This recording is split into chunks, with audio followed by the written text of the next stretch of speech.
بسم اللہ الرحمن الرحیم اور السلام علیکم۔ سب سے پہلی خبر آپ کے سامنے عمران خان کی رکھتے ہیں کہ عمران خان کو ایک بار پھر ڈیل کی آفر ہو چکی ہے۔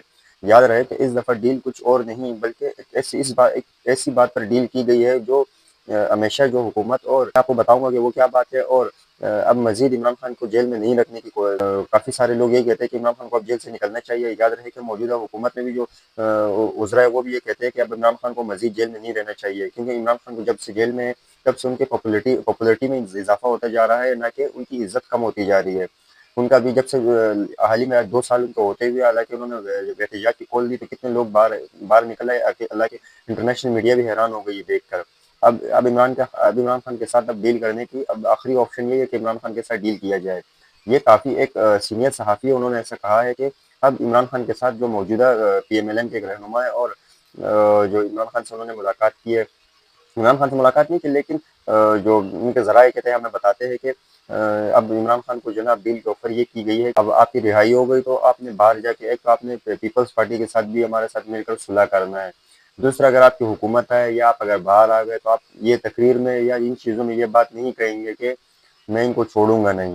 یاد رہے کہ یہ ایک سخت جس پہ کرپشن کے کیسز ہیں، میں ان کو نہیں چھوڑوں گا۔ یاد رہے کہ اس ماضی میں عمران خان کے کئی ایسے بیانات دے چکے ہیں کہ میں پیپلز پارٹی کے لوگ ہوگا یا پی ایم ایل این کے لوگ ہوگا یا کوئی بھی جو بھی کرپشن کرے گا میں اس کو چھوڑوں گا نہیں۔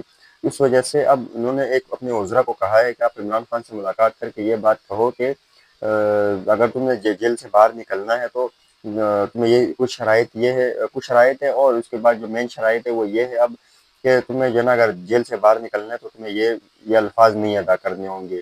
یاد رہے جو عمران خان جب سے جیل میں تو 2 سال ہوئے پہلے تو وہ فوج کے ساتھ اپنا پوائنٹ رکھتے تھے کہ میں اگر مذاکرات کروں گا تو اسٹیبلشمنٹ کے ساتھ کروں گا، نہیں تو کسی کے ساتھ بھی نہیں کروں گا۔ حالانکہ وہ اپنے موقف پہ تو ابھی بھی قائم ہے، لیکن اب جو موجودہ حکومت ہے تو اب ان کو کسی نہ کسی طریقے سے ان کو قائل کرنے کی کوشش میں لگے ہوئے ہیں۔ یاد رہے کہ اے آر وائی کی نیوز میں بھی رانا ثناء اللہ نے یہی کہا تھا کہ ہمیں نہیں لگتا تھا کہ عمران خان اتنا عرصہ وقت جیل میں گزار دے گا، لیکن انہوں نے ایک ریکارڈ قائم کیا۔ اس چیز کی تردید پہ رانا ثناء اللہ بھی کر چکے ہیں کہ عمران خان نے اتنی بہادری سے جو ہے جیل کاٹا۔ بہادری کا لفظ انہوں نے نہیں استعمال کیا، لیکن ان کا پورا اشارہ بہادری کی طرف تھا۔ یاد رہے تو وہ کہتے ہیں نا کہ تعریف ہو جو دشمن کرے، تو ان کے دشمن بھی اب عمران خان کی تعریف کرنے لگے، تو اب ان کو مجبوراً اب عمران خان کے ساتھ کسی طریقے سے ڈیل کرنی ہوگی۔ لیکن یاد رہے، اور آپ کو کیا لگتا ہے کہ کیا عمران خان اس چیزوں پر ڈیل کرے گا، یا اگر کوئی بھی آپ کو کوئی رائے ہمیں کمنٹس میں بتائیے گا۔ لیکن معذرت کے ساتھ میں اگر ایک بات کہتا چلوں کہ موجودہ جو پی ٹی آئی کے جو لوگ ہیں وہ بھی اب یہی چاہتے ہیں کہ اب عمران خان کو کسی نہ کسی طریقے سے چھوٹا موٹا ڈیل کر کے باہر آ جانا چاہیے۔ اس کی وجہ یہ ہے کہ ہر دفعہ عمران خان کی احتجاج کی کال پر اور کئی رہنماؤں کی گرفتاریاں یا کوئی بھی ایسی جد و جہد، لوگ بہت تنگ آ چکے ہیں، چاہے پی ٹی آئی کے لوگ ہو، پی ٹی آئی کی لیڈرشپ ہو اور پی ایم ایل این کے لوگ ہو۔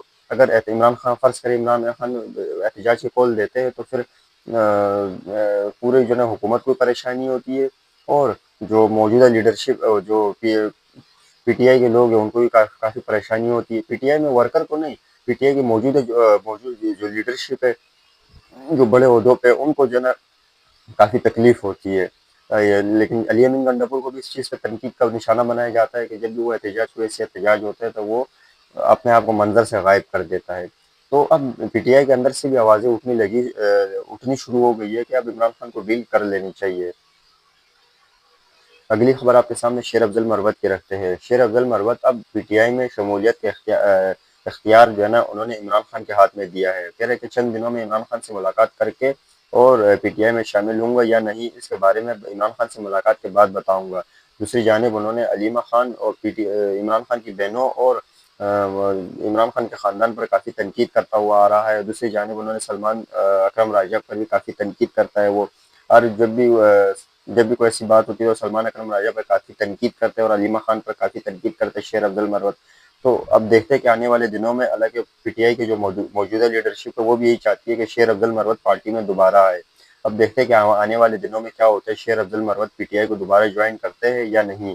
لیکن یاد رہے کہ جب سے شیر افضل مروت نے پی ٹی آئی کو خیر آباد کہا ہے تو تب سے احتجاجوں میں وہ مزہ نہیں آ رہا۔ یاد رہے کہ شیر افضل مروت اپنی جذباتی تقاریر اور اپنی فنی تقاریر سے کافی مقبول ہے لوگوں میں، اور ایسے جذباتی تقریر کرتے ہیں کہ پورا پورے علاقہ ان کے ساتھ باہر آ جاتا ہے ان کی تقریر سن کے۔ حالانکہ ان کے ماشاء اللہ فین فالوئنگ بھی بہت زیادہ ہے اور ان کے کافی چھانے والے ہیں، تو تبھی ان کو اب پی ٹی آئی کی جو موجودہ لیڈرشپ ہے وہ بھی چاہتی ہے کہ اب شیر افضل مروت کو پارٹی میں دوبارہ آنا چاہیے۔ دیکھتے ہیں کہ آنے والے دنوں میں کیا ہوتا ہے، شیر افضل مروت کو پارٹی میں دوبارہ آنا چاہیے یا نہیں۔ اپنا رائے ہمیں کمنٹس میں دیجیے گا۔ اگلی خبر آپ کے سامنے گورنمنٹ اہلکار کی رکھتے ہیں جو کافی مقبول ہے۔ وہ کہتے ہیں کہ وہ طوطا پکڑا گیا جس نے کافی جو ہے نا پر مارے اور کافی جو ہے نا مزاحمت کے بعد وہ پکڑا گیا وہ طوطا، اور اس کے قبضے سے کافی چیزیں برآمد ہوئی جیسے مہنگی گاڑیاں اور گھڑی برآمد ہوئی ہے۔ وہ یاد رہے کہ اس سے پہلے خواجہ آصف جو ہے نا تنقید کر چکا ہے کہ جو بیوروکریٹ جو ہوتے ہیں ان کے باہر جائیدادیں اور ان کے پاس بہت سارا پیسہ ہوتا ہے۔ تو اب سیالکوٹ میں ایک کوئی آفیسر تھا، ان کو پکڑا ہے اور ان کو جب ریمانڈ میں لیا گیا تو انہوں نے کئی انکشافات کیے اور اپنے ساتھ جو انہوں نے چیزیں رکھی ہوئی تھی کافی اتنی مہنگی چیزیں کہ پاکستان میں وہ لوگ بہت کم کیا کہ بالکل ہی نہیں استعمال کرتے اتنی مہنگی چیزیں۔ اب ان کو ریمانڈ میں لے لیا گیا اور انہوں نے طوطے کی طرح منہ کھولا اور پراپرٹی اور دیگر چیزوں کا بھی انہوں نے اعتراف کیا۔ اب سمجھ میں نہیں آ رہا کہ انہوں نے اتنے وقت میں سے کروڑوں کی جائیداد بنائی کیسے، اور کروڑوں کی گاڑیاں اور گھڑیاں اس نے کیسے بنائی اور کیسے لی انہوں نے۔ یاد رہے گا، کہا جاتا ہے یہ بہت زیادہ کرپٹ تھا اور ایک صوبے میں یہ کام نہیں ہو رہا بلکہ چاروں صوبوں میں جو لوگ ہوتے ایسے لوگ جو ہے چاروں صوبوں میں ہیں، اور چاروں صوبوں میں آپ اس چیز کا اندازہ لگا سکتے ہیں کہ چاروں صوبوں میں یہ لوگ کس طریقے سے پھیلے ہوئے ہیں اور عوام کو کس طریقے سے جیبوں پہ ڈاکہ مار کے اور اپنے جیبیں بھرتے ہیں اور کس طریقے سے مہنگی چیزیں استعمال کر اور اپنی ایفیشنسیاں دکھاتے ہیں۔ اگلی خبر آپ کے سامنے خواجہ آصف کے رکھتے ہیں۔ خواجہ آصف نے آج نواز شریف سے اہم ملاقات کی ہے کہ وہ خواجہ آصف ہے جو ریحانہ ڈار سے کافی بڑے مارجن سے جو ہے نا ہارے ہیں اور ان کو جو ہے نا ان سے ہارنے کے بعد ان کو کرسی پہ بٹھایا گیا ہے، اور ریحانہ ڈار سے ہارنے والا شخص عمران خان کے ساتھ نواز شریف کے ساتھ انہوں نے ملاقات اور اہم ملاقات کی انہوں نے۔ اگلی خبر آپ کے سامنے ملک ریاض کے رکھتے ہیں۔ ملک ریاض کی اب جو بھی پراپرٹی ہے ان کا پہلے تو سیل کیا گیا ہے اور سپریم کورٹ کے احکامات کے مطابق اب اس پراپرٹی کو نیلام کر دیا جا رہا ہے۔ تو ملک ریاض کو کئی جھٹکے، اس سے پہلے بھی جب عمران خان کی حکومت گرتے ہی ملک ریاض کو کافی جھٹکے دیے حکومت نے۔ اب سب سے مہنگا جھٹکا جو ہے نا سپریم کورٹ نے دیا ہے۔ ملک ریاض کی جو بھی جائیداد ہے اب وہ گورنمنٹ نیلام کرنے جا رہی ہے، بلکہ سپریم کورٹ نیلام کرنے جا رہی ہے۔ یہ کچھ چند خبریں تھی میں نے آپ کے سامنے رکھی اور دیکھ لیا اور سن لیا آپ نے۔ ہمیں یہاں سے اجازت دیجیے گا۔ اللہ آپ کا حامی و ناصر ہو۔ پاکستان زندہ باد۔ ہمیں نہیں لگتا تھا کہ عمران خان اتنا عرصہ وقت جیل میں گزار دے گا، لیکن انہوں نے ایک ریکارڈ قائم کیا۔ اس چیز کی تردید تو رانا ثناء اللہ بھی کر چکے ہیں کہ عمران خان نے اتنی بہادری سے جو ہے نا جیل کاٹا۔ بہادری کا لفظ انہوں نے نہیں استعمال کیا، لیکن ان کا پورا اشارہ بہادری کی طرف تھا۔ یاد رہے تو وہ کہتے ہیں نا کہ تعریف ہو جو دشمن کرے، تو ان کے دشمن بھی اب عمران خان کی تعریف کرنے لگے، تو اب ان کو مجبوراً اب عمران خان کے ساتھ کسی طریقے سے ڈیل کرنی ہوگی۔ لیکن یاد رہے، اور آپ کو کیا لگتا ہے کہ کیا عمران خان اس چیزوں پر ڈیل کرے گا، یا اگر کوئی بھی آپ کو کوئی رائے ہمیں کمنٹس میں بتائیے گا۔